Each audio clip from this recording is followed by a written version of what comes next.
This night you'll dive into the Middle Ages, a time when revenge was nothing like it is today.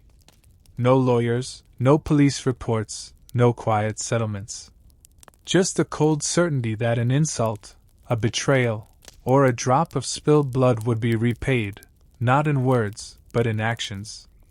So wherever you are, in bed, on the couch, or out under the night sky, get comfortable, it's time to begin. This is how you poison a lord in the Middle Ages. First, you need a reason, one strong enough to risk the rope. In this case, it was blood. A younger brother, a minor knight, cut down on a muddy road by hired blades. Everyone knew whose order it was, but in a hall ruled by coin and title, truth carried no weight. The killer feasted. The family mourned. And one man swore that the same table which once held his brother's empty seat would one day hold the body of his killer. Second, you need a way in. Poison doesn't travel through locked gates by itself. It comes in with a trusted face, with hands already known to the servants. A cousin's cousin, hired for the feast to help carry trenchers. Dressed in the household's own colors, no one looked twice when he poured wine for the lower tables. Third, you need the right moment. Not at the start, when everyone's watching the high table, and not too late, when the drink has dulled the senses. Somewhere in the middle, when the hall is loud, the dancers turn skirts in the firelight, and all eyes are on the music. The jug is heavy, the hand is steady. A single drop swirls into the wine, dark as the rest. The poison itself isn't the sort found in a kitchen. Ground seeds brought from far-off ports, bitter and quick, taken from the pouch of a merchant who didn't live long enough to sell them. Crushed fine, they vanish into the drink, leaving no cloud, no scent, only a delay of heartbeats before the skin flushes and the chest tightens. The Lord drank deep, as he always did. He paused for a jest, laughed at his own wit, and swallowed again. The cup emptied. The jug moved on. By the time the last note of the fiddler tune faded, the first signs had taken hold. His eyes blinked slow. His fingers slipped from the cup. A grunt, a half-turn toward the man beside him, then his head struck the board. The hall went silent, save for the crackle of the torches. Some leaned back from their plates, others froze with meat halfway to their mouths. The dancers stood still. No one rushed to touch him. At the far end of the room, the man in livery set down the empty jug. He did not run. He walked through the servants' door, past the heat of the ovens, and into the cold night beyond the gate. By morning, the Lord's death would be called sudden. By noon, it would be called cursed. And by nightfall, enough people would whisper the same truth. The promise had been kept. But poison was only one blade in the hand of revenge. Far from stone halls and jeweled cups, in villages where gold meant less than a man's word, a wound to pride could be cut just as deep, and left to scar for a lifetime. They said the wedding would bind two families for a century. They were right, just not in the way the priest hoped. The whole village had been waiting for this day. Bread was cooling on the boards, the rushes in the hall were fresh, and the groomskin were already drunk enough to talk loudly of dowries and acres. The bride, veiled in pale linen, was the picture of an alliance well won. But among the crowd was a man who had been promised her once. Not in writing, not by law, but by the quiet understanding of two families who had grown side by side since before either child could walk. Then the groom came, with better land and louder boasts, and the promise was swept away. The final insult came when he dragged the man from the tavern in front of half the parish, calling him coward and beggar. Some men answer an insult with steel, others with patience. He chose the second. 3 friends, 2 fast horses, and the knowledge of exactly when the bride would be most exposed, that was the whole plan. Tradition demanded she walk from the church to the hall, flanked by her women, the groom following. In that narrow lane, between blessing and feast, the old promise would be reclaimed. It happened in less than a minute. Hooves on frost. A deliberate trot, not a reckless charge. The lead rider swung down, caught her under the arms, lifted her as though she weighed nothing. The women cried out, the crowd swelled in confusion, and by the time the groom reached the bend in the road, he saw only churned earth and the fading thud of horses over frozen ground. She did not come back. In the eyes of the village, a woman taken in such a way belonged to the taker now, and no priest would dare bless her again to another man, not without risking his own standing. The groom's wedding feast was held, but the seat beside him stayed empty. Bread cooled, ale soured, and every guest carried the story home. The loss of land and dowry stung, but worse was the laughter. Laughter in the market, in the tavern, even in the low murmur during Mass. No one would say it to his face, but every man knew his enemy would dine with her each night, and every child she bore would be living proof that the most important day of his life had been turned into the most humiliating. In a place where honor was worth more than coin, the wound was complete. He had been stripped of both in a single afternoon, and the man who took them had not drawn a drop of blood. But some revenges were not shouted down the lane or galloped through the frost. Some came in silence, hours before anyone knew they had begun, and by the time the first shout rose, the work was already done. Smoke wakes you before sense does.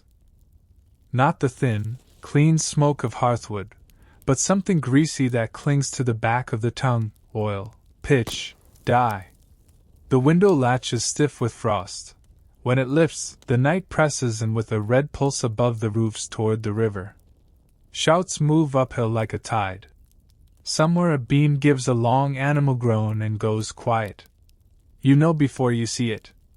The warehouse, his warehouse, is taking fire. Revenge like this does not start with flame. It starts with patience. A man wronged at the autumn fair, weights shaved, scales tilted, a shipment slandered, does not run to the city watch. He counts the weeks until winter makes men slow, until fog keeps the night watch to the leeward side of their rounds. He finds hands who want coin more than questions, a tanner's boy who can thin lamp oil with fat, a carter who knows which gate's steward sleeps, a cooper who looks away when an empty barrel leaves heavier than it came. Because timber will not leap to fire unless invited, the work begins with invitations. Jars stoppered with wax. Twist after twist of toes soaked in a stew of oil and pine pitch. Small bundles tucked where air moves but eyes do not, behind a ladder of bales, under a stack of cordage, along the windward wall where heat will be pulled into the belly of the building. A single lantern, clay-hooded, makes a soft star in a palm. No one hurries.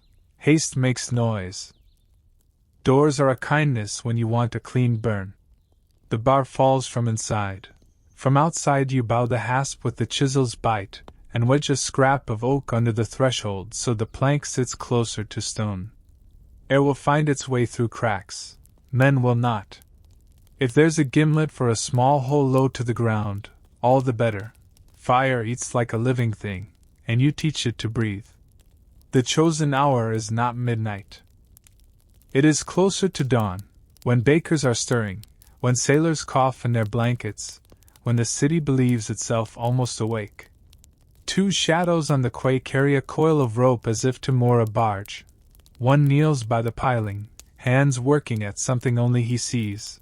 The other stands and coughs at the proper times, so the noise is just more night. The first twist of tow catches. It does not flare. It glows. They leave it and light another, and they walk away without looking back. A good fire asks for indifference. When the cry goes up, it is already too late to save the inside. Buckets run in a line, leather slaps water that turns to steam before it reaches the heart. Dyed barrels bloom strange colors where staves burst, blues and russets making ugly rainbows on the cobbles. Wool, so careful to keep dry all winter, drinks heat and gives it back with a sweet, choking scent. A boy throws handfuls of ash at a sparking corner because his father tells him to. Sparks don't listen. The merchant arrives bareheaded, shirt thrown over his nightclothes. He tries the bar door first, then the side shutter, then his voice, ordering, bargaining with wood and wind. You can see the moment he understands the design of it. Not accident. Arrangement. The crowd around him feels it too. Bodies lean back, as if the knowledge itself might burn. Who did it? No one says the name aloud. They don't need to. The story is already stitched. Last autumn's trick, the rival's ruined season, the tight smile that never reached the eyes on market day. A man cheated in public pays back in public, even if the hand he uses is the knight's. By light, the roof is a toothless jaw black against low cloud. Men with hooks pull the reckonward before it falls into the alley. A woman gathers bent nails into an apron, muttering that iron is iron, even when the wood that held it is gone. The merchant stands with his ledger open, charcoal smearing where ink would have been. His mouth works as if counting, but the numbers will not come. He will say, accident, when the steward asks. He will say, God's will, in church. Everyone will nod. Everyone will tell the same story by evening. What remains tells the method more clearly than any confession. The streaks where oil ran along uprights. The low, clean bite in the door plank where a tool made a hole for air. A jar's neck burst, rims still turned with wax. Not proof for a court, perhaps, enough for a city that keeps account in memory. By noon the ashes are cooled to the hand. Children dare each other to walk the charcoal path to the center and back. On the far side of the river, a shop door opens. A man in a plain cloak hangs a bolt of cloth outside and begins to sweep his threshold. He will not come down to look. He does not need to. You breathe the last of it when the wind shifts. Old dye, wet wood, fat turned to smoke, and it stays under your tongue until evening. This is how a grudge is carried to its end here, not with a shout but with a night's labor, not with blood but with loss that will keep taking for a year or more. The city learns from it. Men lock their doors differently. Rivals weigh their boasts. Fire is remembered longer than harvest. And yet there are debts that won't hide in shadows. Some are paid where anyone may watch, at the hour when mist lies like wool across the ground, and two men step into it with steel to see whether a morning can wash a name clean. Mist sits heavy on the bridge, turning the stones slick and the air wet enough to bead on your lashes. Somewhere below, unseen water folds and unfolds around the piers, carrying the sound of it up in hollow gulps. You stand at one end. He stands at the other. Behind each of you, a single witness, a man who will swear later that you both came willing. This is not the first meeting between your families. Old insults run under the surface like the river here, shaping the ground unseen. A spilled cup at a feast last winter, a careless word about a sister, a debt of coin that became a debt of blood when your uncle fell in an alley with a knife in his ribs. Every slight finds its way to this narrow stretch of stone. The swords are not ceremonial. They have weight in the hand and a balance that makes you aware of your own breath. The steel is cold enough to bite the skin if you touch it too long. You test the grip, not looking at him, listening instead to the drip of water from the eaves of the guardhouse. The city is still asleep, save for a baker somewhere turning dough on a board. There are no shouted challenges here, no flourish. The signal is a glance from the seconds, a brief nod, and then the slow closing of distance. Leather saws on stone. The mist swirls at knee height, and you can feel the shift in his weight before the first thrust. Steel meets steel in a sound both sharp and strangely small in the fog. The duel is not a dance. It is labor. Arms grow heavy faster than pride will admit. The breath shortens. Every lunge risks the slick edge of the bridge, where one misstep would send you to the water that looks so soft from here. You trade cuts, not deep, but enough to mark, and each one is a small piece of the ledger paid. Somewhere behind you, the witnesses murmur, but their words are for each other. You keep your eyes on his chest, the rise and fall, the way his shoulder dips a moment too soon before he moves. That's where the opening lives. When it comes, it's not dramatic. A slip of his left foot, a sag in the elbow, and your point is under his guard. The blade stops where it was meant to, pressing at the line between ribs, close enough that a push would do more than end the fight. It would finish the man. You hold it there, feeling the tremor in both your arms. He yields with a word so low it could be mistaken for breath. You step back, lowering the sword. The witnesses move in, each to his own man, wrapping cloaks over shoulders, binding a shallow cut or two. No one speaks of victory. The matter was never about skill. It was about showing up and showing that you would not step aside. The bridge clears before the sun burns through. By the time the city wakes, the mist will have lifted, and the only trace of what happened will be a few drops on the stone and the way people look at you in the market, not with warmth, but with the small acknowledgement that comes when a debt has been answered. And yet, not all feuds are fought between men with swords. Some take their shape in fields and furrows, under moonlight, where the weapon is not steel at all, but a handful of salt and the patience to see its work done. Night is a better cloak than any wool. The village sleeps, even the dogs, their ears twitching at nothing. The moon has thinned to a sliver, just enough to silver the frost on the ground. You carry the sack over one shoulder. It is heavier than it should be, the weight shifting against your back with each step. The path to his land is one you know by memory. Past the well where the rope frays in your palm, past the oak split by lightning 2 summers ago. The fields open like a page in front of you, furrows already turned for spring, each one a neat line waiting for seed. It is quiet here in a way that carries sound far, so you work slow. The salt crunches softly when you untie the mouth of the sack. You take a handful and scatter it into the first furrow. The crystals catch the moonlight as they fall, a tiny frost over frost. Again and again. It is patient work, almost like sowing grain, the same bend and throw, the same rhythm. Only the harvest will be different. You remember the day he cut your family off from the stream. No warning, no talk, just stones rolled into place where the water bends. Said it was his right, that the land on both sides was his. You watched your wife haul buckets from the well until her hands cracked in the cold. You watched the barley thin and pale. And when you went to speak to him, he smiled the kind of smile that does not change the eyes. This is not a smile's work. This is something slower. Salt will drink the life out of soil, take what little water the roots might find and turn it to poison. He will plant here come spring.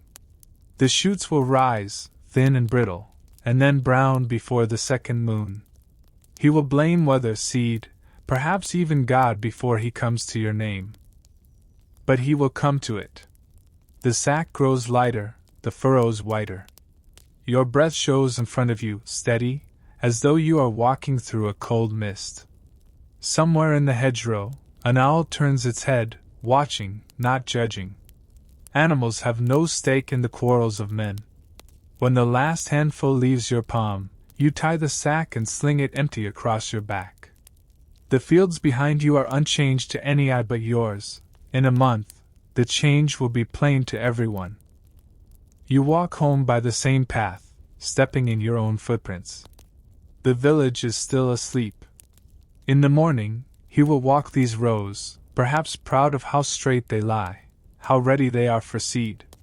And you will nod when he speaks of the work, offering a word about the weather, the way the frost came early this year. You will not look at the ground too long. You will not need to. Some revenges are written in fire, others in blood.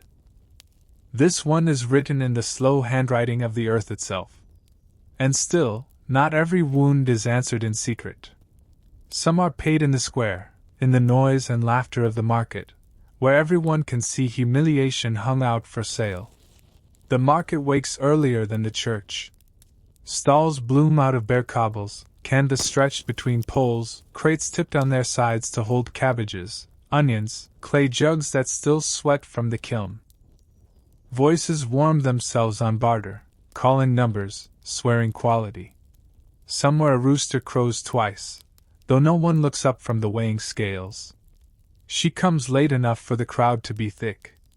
A wicker basket on her arm, shawl pulled forward, eyes low. The basket looks ordinary from above, just folded cloth, but the weight is wrong, heavier, deliberate. She chooses her way between the fishmonger's stall and the wheelwright's cart until she reaches the well at the square's center. The line between private spite and public spectacle is crossed with one motion.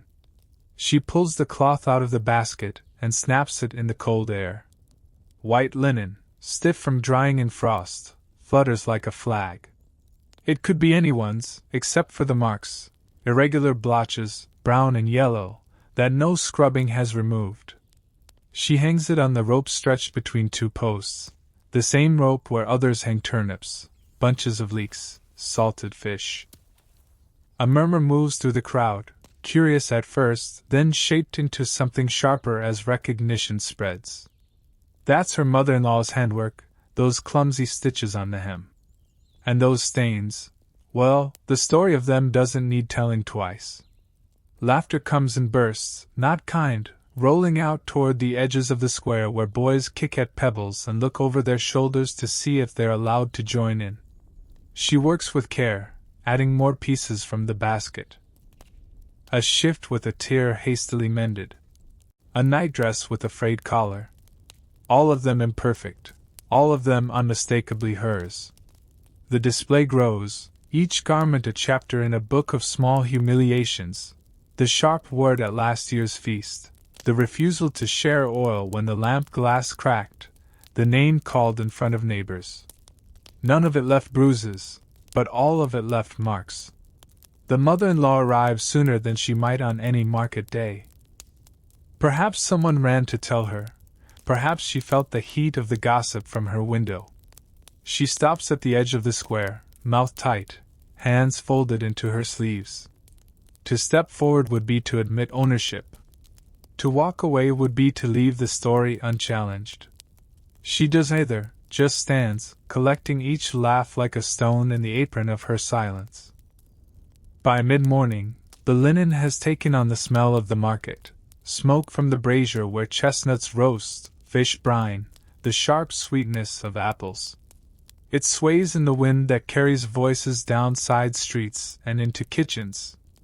There is no way to pull it down now without everyone seeing. Even if she did, the image is fixed. People will recall it when they see her in church, at the well, passing on the road.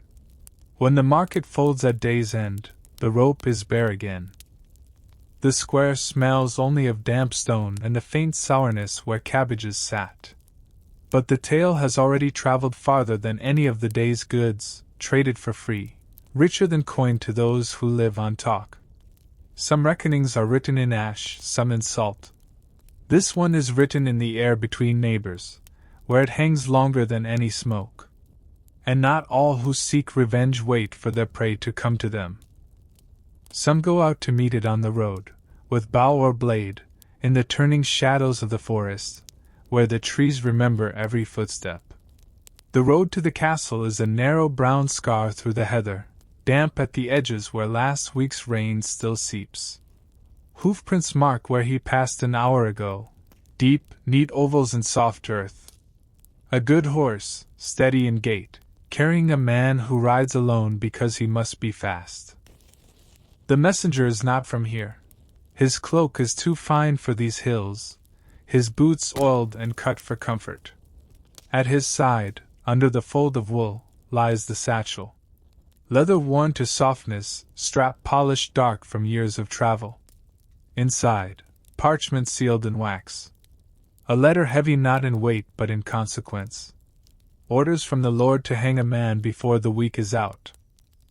The trees lean over the road in places, their roots shouldering up through the dirt, their branches catching the light in restless fragments.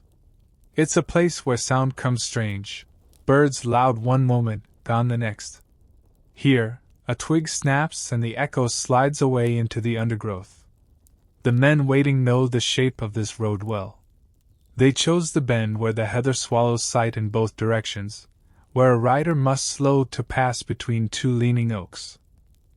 They've been here since before dawn, breath misting in the cold, hands resting lightly on bowstrings.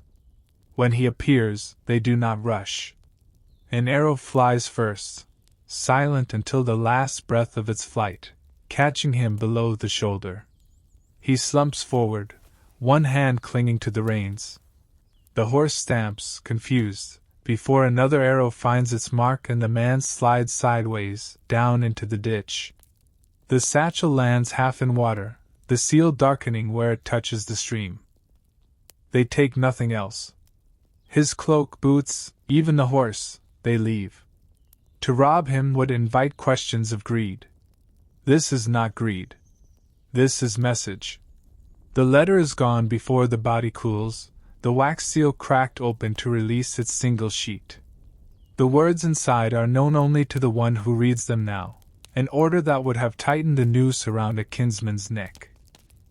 By the time the castle guard rides out, following the hoofprints, the trail splits and splits again, into sheep tracks and deer paths, into nothing at all.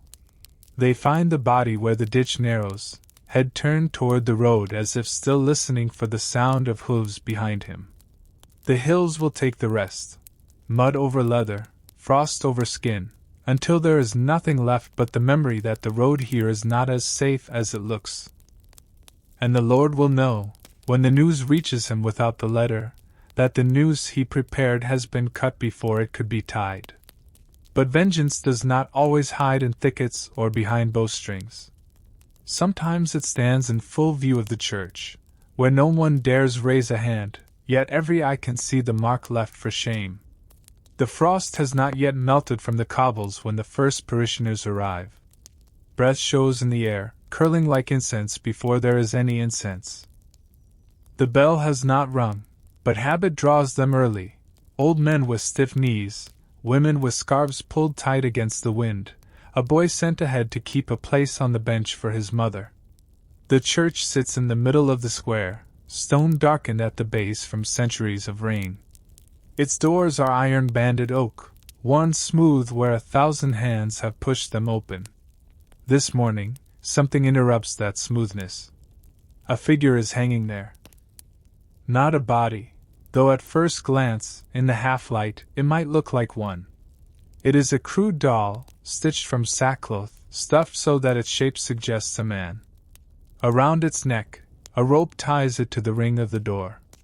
The head is a bundle of rags, but across the chest is painted a name in uneven black strokes. The name belongs to the town's tax collector, a man whose boots click loud on the cobbles and whose eyes never drop lower than the level of a man's hat.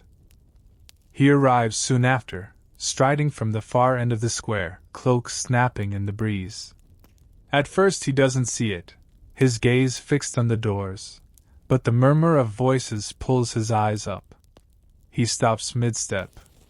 The crowd parts in silence, leaving him standing at the foot of the steps, looking up at his own name in ugly letters. A few of the older women turn their faces away, the younger ones do not. Somewhere, a man coughs into his hand to hide a laugh. The doll swings slightly in the wind, the rope creaking against the iron ring. It is not an elaborate insult, but it is pointed.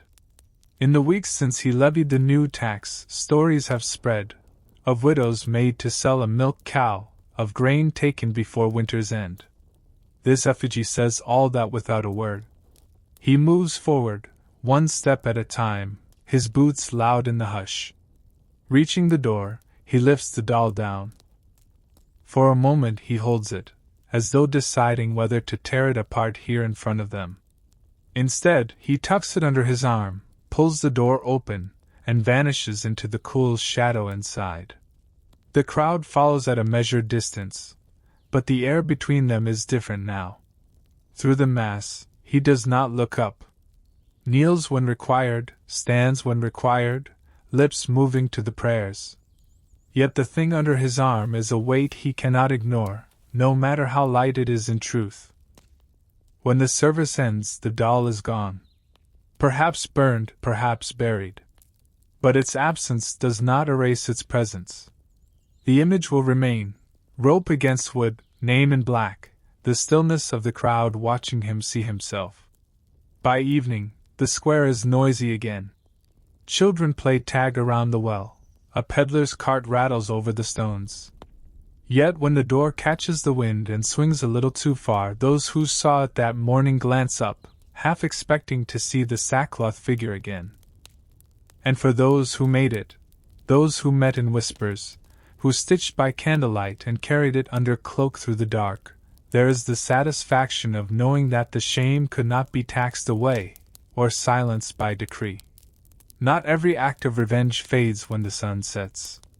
Some walk home with their target, wrapped tight under an arm, to be carried through the day like a shadow no one else can see. And still, there are debts paid in darker places, away from stone and bell, where the only witnesses are trees and the men lying in wait among them. The track through the trees is little more than a pair of muddy ruts, pressed deep by cartwheels in wetter months and left to harden under frost. Above, the branches knit together, filtering the daylight into shifting patches. Here, sound moves strangely. Hoofbeats come dull and close, even when the rider is still a bend away. He returns from the hunt in good spirits. A brace of hares hangs from his saddle, and the air clings to him with the smell of pine and wood smoke from the morning fire. His men are ahead with the game cart. He lags behind, guiding his horse at an easy pace, enjoying the quiet after the barking of hounds. The first arrow is loose from high in the spruce, gliding down with a hiss. It thuds into the mud by his stirrup, deliberate in its miss. The horse jolts sideways, ears flat, and he's already reaching for the sword at his hip when the second arrow comes. This one does not miss. It catches him in the meat of the thigh, a hot punch that knocks his leg from the stirrup. From the shadows, men step into the track. Faces hidden by hoods, bows bent again. The voice that speaks is calm, too calm for the moment. For my brother! The memory strikes before the pain. A duel, 2 summers ago, rain falling so light it barely bent the grass, the metallic taste of the air before lightning. His blade had found its mark in a neighbor's ribs, a clean thrust that left the man gasping at his feet. The family had sworn before the priest that the matter was finished. But oaths in public are one thing. Oaths in blood are another. He kicks the horse hard, but the beast rears, blocked by a man with a spear. Another arrow hums past his cheek, close enough for the fletching to graze skin. They could have killed him twice over by now. They are not here for quick death. One steps forward, pulls the arrow from his leg in a single wrench.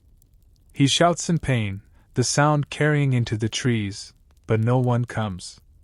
A sack is thrown over his head. His world shrinks to the smell of old grain and damp cloth, the pounding of his own heart. When he wakes, it's on the forest floor, alone. The hares are gone, the sword gone, the purse at his belt gone. But none of that matters as much as the crude crossbow bolt driven deep into the earth beside him. Its shaft is wrapped in black cloth, the same his neighbor's family wore the day they buried their dead. He limps back toward the road, each step sending pain up through his hip. Somewhere far behind, in the quiet that settles once more, an owl calls. And there are some revenges that do not wait for their enemy to walk into them.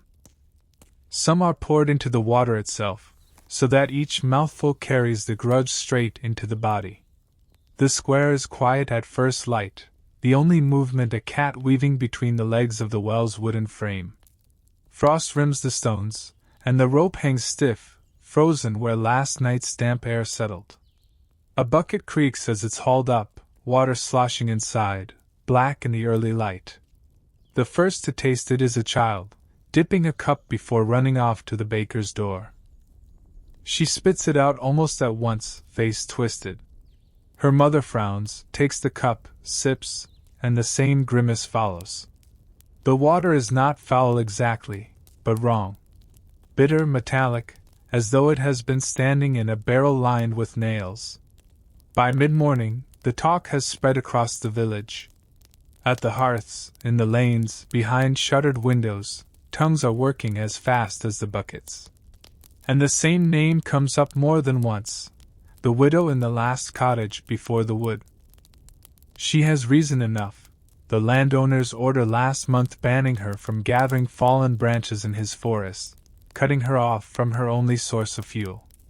It would be easy to say it was accident, or decay in the stones, or some change in the spring. But the bitterness is too sudden, too sharp.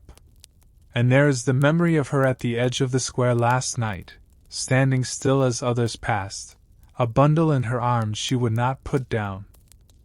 At the well, men dip their hands in, sniff their palms, exchange glances. No one drinks now. The baker's apprentice pours 2 buckets onto the ground for the geese. The animals hiss and back away from the puddle. By the second day, children are ill, nothing deadly, just stomach pains and loose bowels, but enough to keep them in bed. The priest blesses the well, casting salt into the water, but the taste remains. The rope is pulled up and examined for rot. The bucket is scrubbed until the wood is pale. Still, the bitterness clings, as if it lives in the very stones. The widow does not come to the square. Smoke from her chimney is thin and steady. No one knocks at her door. They do not need confession, not when the message is already clear. She has no sword, no bow, no band of men to strike for her. But she can turn the daily act of drinking into a reminder of her anger, one that cannot be avoided or ignored. Weeks later, when the taste finally fades, the memory does not. Each time a bucket is lowered and raised, there is the faint pause before the dipper touches lips, the unspoken question, will it be sweet, or will it be bitter again? Some revenges pass quickly, in a flash of steel or a crack of wood. Others linger in the body, swallowed and carried, impossible to wash away. And there are insults answered not in secret, but in the open heart of the day, before a crowd, with a gesture too public to mistake for anything but a declaration. The fair is loud with the clatter of hoofs on cobbles, the calls of merchants hawking cloth, spices, tools. Somewhere, a piper threads his tune through the shouts, and the smell of roasting meat rolls down the row of stalls. In the press of bodies, men greet each other with handshakes, nods, brief smiles. Near the center, a young knight stands beside a weaponsmith's table, admiring a rack of blades. His own sword hangs at his hip, the grip worn smooth where his hand has curled around it in 100 drills.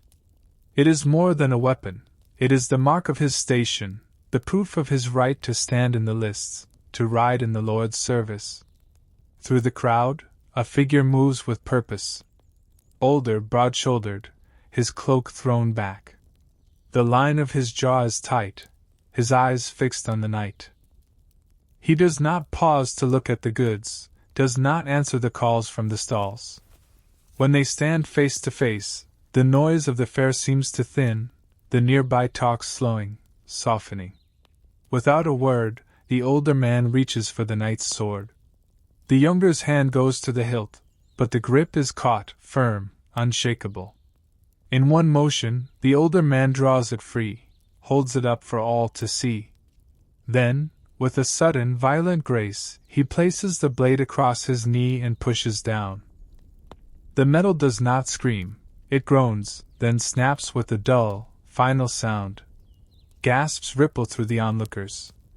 A broken sword is a public death of honor, a stripping away more wounding than blood. He drops the 2 pieces at the knight's feet. No speech, no explanation. He turns and walks away, leaving the young man frozen, his hands empty. The crowd shifts, watching him go, murmurs already rising. The reason is known to some. A duel years ago, a brother left bleeding in the dust. The courts called it fair. The family did not. Today's break is not an end, it is a summons, a reminder that the matter sleeps only until one of them wakes it. The night bends, picks up the pieces. The weight is different now, the balance gone. He feels the eyes on him as he wraps the ruined blade in cloth and ties it to his saddle. The fair resumes its noise, but in his ears, the crack of steel over bone lingers. Some revenges do not aim to kill. They aim to leave a man alive enough to feel the absence of what he once carried. And yet, others speak without touching the victim at all, letting words do the work, seeding them into the air until they take root and grow into ruin. It begins as no more than a murmur over the rim of a cup. Two women at the bakehouse window, speaking low while waiting for their bread, a pause in the conversation that makes the next words heavier. The sheriff's name, followed by a detail so small it could be nothing, or everything. The widow is there often now, never rushing, always with a reason to linger. A loaf here, a measure of salt there, a polite word for the brewer's wife, the weaver, the apothecary. She speaks of weather, of prices, of the saint's feast to come. And then, almost as if by accident, she lets slip another thread. A remark about the sheriff's mother, a question about his father's travels in youth, a story that doesn't quite align with the one he tells. No one can say they heard her accuse. She only wonders aloud. She only asks whether anyone else has noticed. It is the listeners who lean closer, the listeners who take the thread away and knot it into something stronger. By the third week, the questions have shape. Did the sheriff's father truly wed his mother in the proper season? Was there a gap between the vows and his birth? How is it that the old records are missing from the church chest? None of this is shouted in the square. It doesn't need to be. A whisper carries well in a town where everyone knows each other's door. The sheriff feels it before he hears it. The stares that last a fraction too long, the greetings that come slower. An invitation to the Lord's table that fails to arrive. Men who once bent to his orders now follow them with the faintest delay. When he does hear the words, half in jest, from a drunken miller, his face freezes before the laugh can come. He dismisses it. But the next day it comes again, from someone sober. And again, in the market, from a voice he cannot quite place in the crowd. There is no proof to crush, no single speaker to silence. The rumor has no home now. It lives in the air, passing from lips to ears without her having to lift it again. She can sit in her cottage by the fire, mending a hem, knowing that the work is done. By spring, the sheriff is replaced. Officially, for reasons of mismanagement. Unofficially, because the questions have taken root too deep, their answers, whether true or false, decided before he could speak them. Some revenges move like a knife. Others move like smoke, filling the spaces a man cannot guard, until he cannot breathe the air without tasting the source. And some, instead of stealing a man's name, set fire to the work of his hands, so the loss is counted in coin, timber, and sleepless nights. The harbor sleeps differently than the rest of the town. Even at night there is movement, the lap of water against pilings, the groan of ropes stretched between ship and shore, the slow knock of wooden hulls nudging each other like restless cattle. Lanterns sway in the rigging, their light bending and breaking across the black water. Two ships sit heavy at their moorings, holds packed with goods meant to sail at first light. Cloth bales wrapped in oilskin, barrels of wine sealed with pitch, baskets of fine salt fish packed tight in straw. The crews have gone ashore, leaving a boy to keep watch with nothing but a stool, a knife, and the promise of coin at dawn. Farther down the pier, in the shadow of a larger vessel, another figure waits. Cloak drawn close, breath hidden in the folds. He watches the boy yawn, watches the lantern dip, watches the tide lift the ships inch by inch. The flame is small at first, fed by shavings and resin tucked deep under the coiled rope beside the nearest hull. It eats quietly until it finds the pitch. Then it runs. The boy sees it too late. By the time he's on his feet, the rope is a line of fire, and the hull beside it is waking in orange. Shouts burst from the quayside tavern. Boots hammer the planks. Someone cuts the rope, but the current pulls the burning ship straight into the one beside it. Sparks leap, canvas catches, and in moments the night is full of smoke and the dry crack of timber. From the far end of the pier, the cloaked figure watches until the fire climbs into the rigging. The air smells of tar, salt, and ruin. Only then does he turn away, his boots whispering over wet boards. By morning, the harbor is a blackened carcass.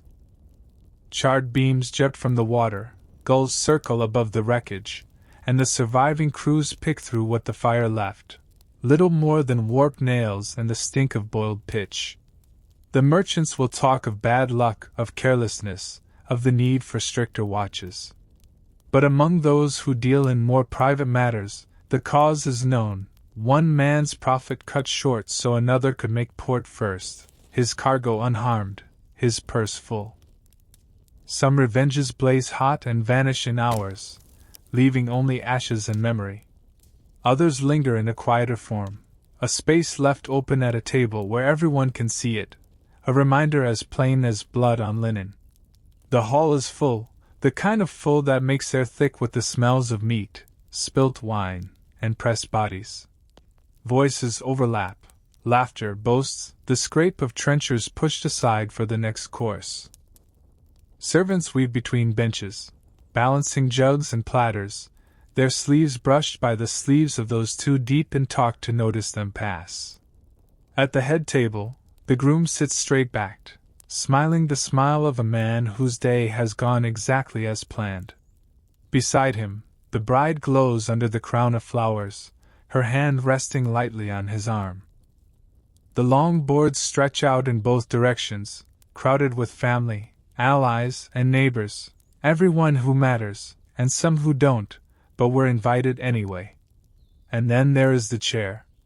It stands halfway down the left-hand board, between two uncles known for loud drinking.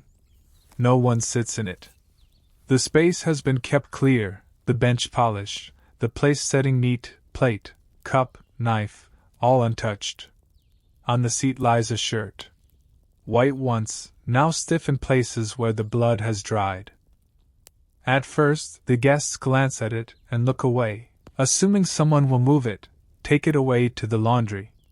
But no servant approaches. The uncles talk over it as if it were not there. And the longer it stays, the more eyes are drawn to it, until even the groom cannot help but notice the way heads turn toward that place, the way the talk near it falters. The shirt is not anonymous. It is recognized, once worn by a man who should have been here tonight, whose absence is explained by the earth over his body. The man who died in a feud with the groom's family, his blood debt left unsettled in the eyes of his kin. No one claims responsibility for placing it there. It could have been smuggled in during the bustle of setting tables, slipped under a cloak and laid down when no one was watching. But the meaning is clear enough. The dead have a place at this feast, and they will not be forgotten. The groom's smile tightens. The bride whispers something meant to distract him, but her eyes stray back to the linen, to the dark stains stiffening in the candlelight. The meal goes on. Courses are served, toasts are drunk, music plays. But the empty chair sits untouched until the last guest leaves, and when the hall is cleared, it is still there, the shirt folded now as neatly as if it had been laundered, waiting for someone to carry it away.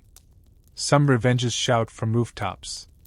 Others sit quietly in the middle of a celebration, saying nothing, letting everyone else supply the words.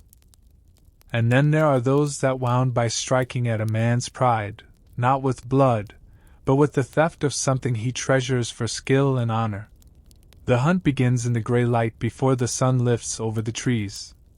Breath clouds from horses' nostrils, dogs shift and whine in their traces, and the air smells of frost and leather. The Lord sits high in the saddle, gloved hands steady as the falcon shifts on his wrist, feathers sleek and eyes sharp. This bird is not just an animal, it is months of training, a companion in the field, and a badge of skill and status as fine as any title. The riders spread into the open ground, searching for the quick dart of a hare, the sudden rise of a pheasant from cover.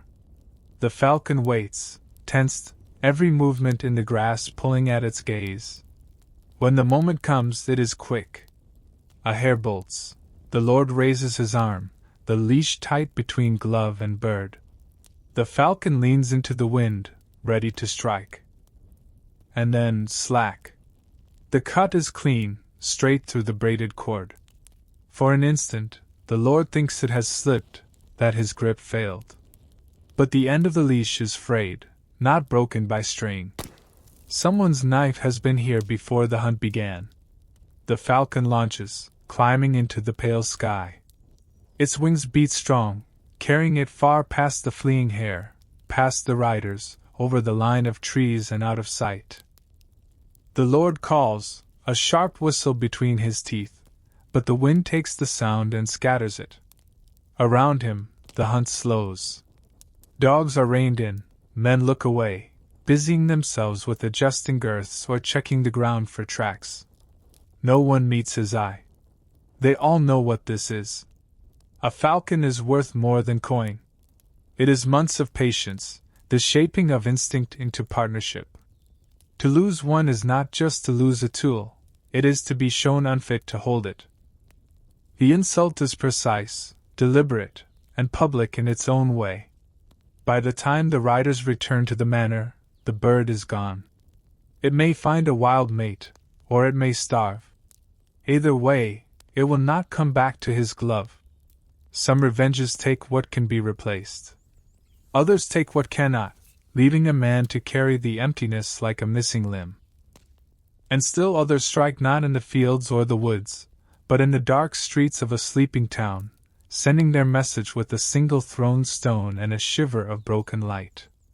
Night has settled thick over the town, the kind that swallows sound and softens the edges of rooftops.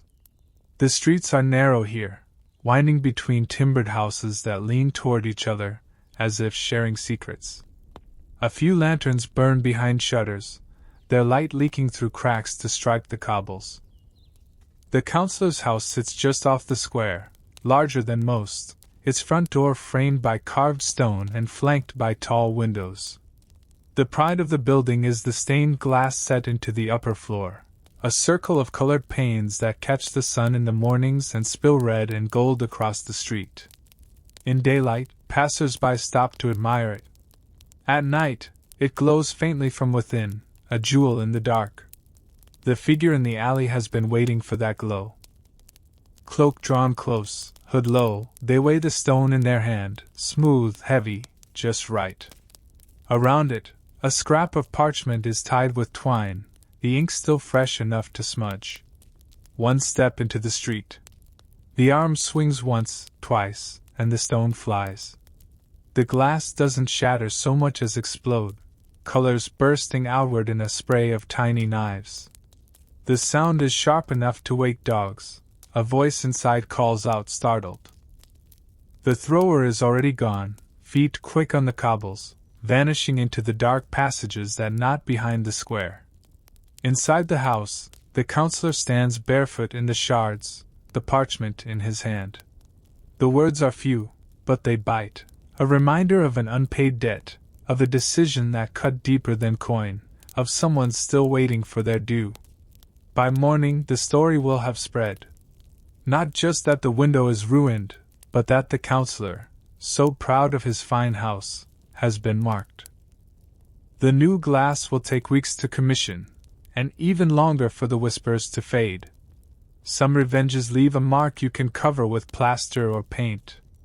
Others ensure the damage catches the light, so everyone passing will know exactly where the blow landed. And some humiliate so thoroughly that the victim feels it every time they pass a mirror, knowing the world has seen them brought low.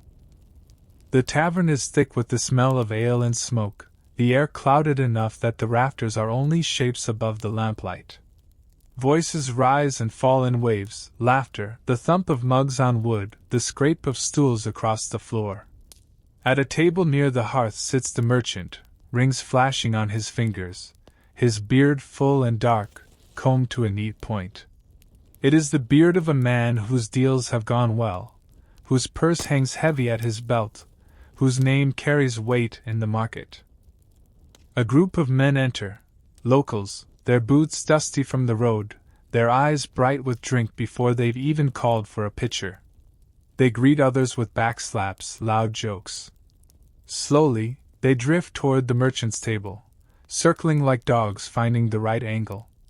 The first hand on his shoulder is friendly, the second less so. There's a jest about debts, about fairness in trade. The merchant replies with a thin smile, but his eyes dart toward the door. Before he can rise, they have him by the arms. A stool tips backward, his legs kick once before someone pins them. From a pouch comes a knife, not a weapon for killing, but sharp enough for its purpose. One man grips the merchant's jaw, forcing his head back. The blade moves quick, sawing through the coarse hair, clumps fall into the rushes. The merchant's muffled protests draw the attention of the whole room. Some laugh outright, others pretend to drink, eyes flicking over the rim of their mugs. When they're done, he's left with a face bare and pale where the beard once was, the skin raw from the rough work. The cut hairs are swept into a small pile on the table, a dark mound against the wood. One of the men pats his cheek as if in thanks, and then they're gone, their boots loud on the planks as they leave. In this place, to lose a beard is no small thing. It is a public stripping of dignity, an announcement that the man behind the face has been found wanting. Every glance he meets in the days to come will carry the memory of this night. Some revenges scar the body. Others scar the image a man builds for himself, cutting it away in a single, humiliating gesture. And some take a more quiet approach, a gift offered with open hands but carrying the weight of a curse inside. Snow presses against the windows, muting the world beyond. Inside the hall, the fire burns low, its light flickering over garlands of holly and the bright cloths spread for the Christmas feast. Servants move quietly, laying out trenchers, setting jugs of spiced wine within easy reach. The air smells of roasting meat, pine resin, and warm bread. When the gift arrives, it comes with a bow and a smile, a wicker basket lined with evergreen sprigs, piled high with winter fruit. Apples polished to a shine, pears soft with ripeness, figs dark as wine. No sender's name, just a note wishing the Lord health in the year to come. The basket is placed on the high table, admired for its abundance. A pear is sliced, an apple bitten. The sweetness is a rare thing in this season, the juice running down fingers, the flesh soft against the teeth. It takes a day for the first pain to show itself. A tightening in the gut, a cold sweat on the skin. The physician is sent for, but by the time he arrives, the Lord can barely rise from his bed. The fire roars in the hearth, yet he shivers. The smell of the fruit lingers in the room, now cloying, sickly. The servants whisper in corners, recalling an old quarrel, a harsh judgment passed years ago on a man now dead. Or not so dead, perhaps, if his kin still walk the earth with reason to hate. The widow in the next village, the merchant cheated in a land deal, the cousin who swore he would outlive the shame. The Lord survives, but the recovery is long, the vigor slow to return. The basket is gone, its contents buried far from the kitchen. But the story remains, growing with each telling, the gift meant to bring cheer turned to a vessel for retribution. Some revenges arrive with steel in the night. Others with smiles and good wishes, the harm hidden deep, waiting for its moment to ripen. And there are those that need no touch, no poison, only the turning of neighbors' backs and the silence of a street that will not meet your eyes. Morning comes with a pale, flat light, the kind that seems to drain color from everything it touches. The shutters are already open along the main street, but the sounds that usually spill out, market cries, the knock of cart wheels, the chatter of women at their stalls, are missing. The merchant's shop stands ready. The door is propped wide, the counters swept, the jars of oil and sacks of grain neatly stacked. Yet no one steps inside. People pass, baskets on their hips, coins in their hands, and they keep walking. Some glance at the goods, then at each other, and move on without a word. Across the way, the baker sells out of bread by mid-morning. The smith hammers until the air rings. Even the herb seller has a knot of women around her table, fingering the leaves and murmuring about cures. But the merchant's threshold remains empty. It is not an accident. The night before, in a tavern's back room, hands were shaken over ale mugs, voices low but certain. A dozen tradesmen agreed. No one would buy from him. Not for a day, not for a month, not until the memory of his betrayal faded. He had undercut them during the siege, selling to the enemy camp when the town's own went hungry. Coin over loyalty. Now, the town answers without raising a fist or drawing a blade. They simply turn their backs. Every unopened door, every basket carried past is a reminder. By afternoon, he stands in his doorway, watching as another neighbor crosses to the far side of the street rather than pass too near. A boy sent for oil shakes his head before running on to the next shop. There is no scene to report, no single act to punish. Just the steady erosion of trade, the slow realization that without customers, the finest goods are worth less than the dust they gather. Some revenges burn bright and fast. Others are a long frost, creeping over a man's livelihood until it lies still and cold. And some end with a final gesture at the very edge of life, a mark laid in the most solemn place, where even the dead are not beyond reach. The church is heavy with the scent of incense and damp stone, the air cool enough that breath clouds faintly in the shafts of light falling from high windows. Mourners fill the pews in their dark wool and linen, heads bowed, hands folded. Outside, the bells have only just stopped, their echoes still lingering in the ears like a held breath. At the front, the coffin rests on trestles draped with a black pall. Candles flicker on either side, their wax pooling slow and thick. The priest's voice moves steadily through the prayers, low enough that the cough of an old man in the corner can be heard between the words. When the time comes to close the coffin, the pallbearers step forward. That is when it happens, quick, quiet, almost casual. A figure, hard to place among the line of mourners, leans in as if to pay final respects. One hand rests on the wood. The other slips something inside, unseen by all but the nearest witness, who says nothing. It is a fragment of a sword. Rusted, its edge dulled, but recognizable to anyone who knows the old feud. It belonged to a man cut down by the deceased's hand years ago, a man whose family swore they would see justice done. The piece lies against the dead man's side, hidden under the fold of his burial shroud. No words are spoken, but the message is clear: the debt is paid. The feud, at least in their eyes, is closed. The coffin is sealed. The priest continues. The mourners file past, some with eyes that flicker just once toward the one who stepped forward at that moment. The burial goes on as planned, the soil falling in its slow, hollow rhythm. By the time the grave is covered, the sky has turned the color of lead, and the air smells of rain. People drift away in small groups, their voices low. Only those who understood the meaning of that hidden gesture carried the weight of it with them, knowing the last act of revenge was given not in life, but in the quiet company of the dead.